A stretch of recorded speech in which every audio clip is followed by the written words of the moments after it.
So we have seen in the last class the different threats to biodiversity. So to revise that, the points are given in this video, that is climate change, habitat loss, pollution, invasive species, overexploitation, and several other potential threats are actually things that damage the biodiversity. So these are the different threats to biodiversity. So now we shall see how we can protect the biodiversity. So there are several methods or conservation methods to protect biodiversity. So these methods can be classified into two, that is in situ and ex situ. So in situ stands for inside conservation. That is, the organisms are conserved in their natural habitat. While in case of ex situ means exterior to the site or external site conservation. That means the organisms are conserved by moving those organisms to an artificial environment. So first we will see what are in situ conservation strategies. So in situ conservation strategies, mainly they will be declaring the natural habitat of the organism as protected area.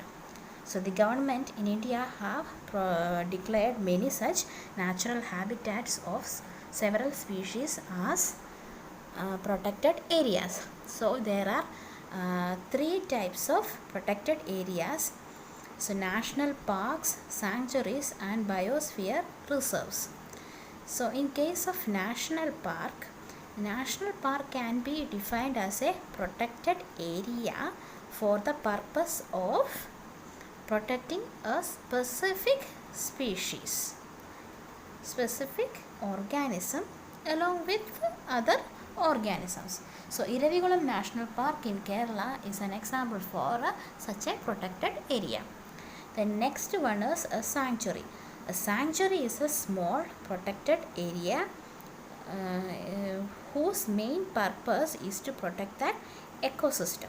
So Tattekad sanctuary is an example of such a protected area. The next one is a biosphere reserve. The main purpose of the biosphere reserve is to protect all the species within a larger area. So Nilagiri Biosphere Reserve is such an example. So the national park Iravikulam also belongs to the Nilagiri Biosphere Reserve. So this biosphere reserves can be either terrestrial or marine in nature.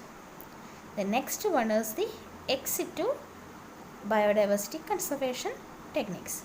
So in that, the organism will be moved to an artificial environment for protection.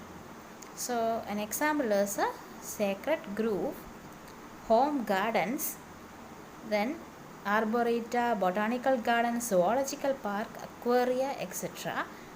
And newly developed ex situ strategy is the seed bank, cryopreservation, and field gene bank.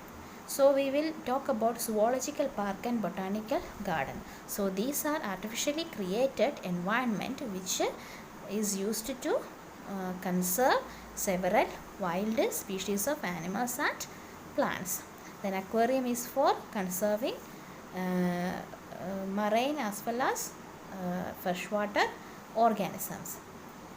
Now we will move on to the last one, that is the seed bank, cryopreservation, and field gene bank. So what is a seed bank? So seed bank is a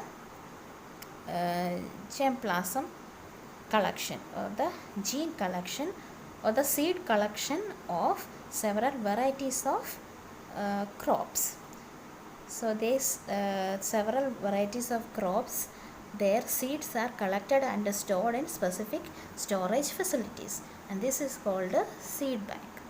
Then cryopreservation is a newly invented method in which the eggs or sperms, even the genetic material is frozen and stored in different facilities.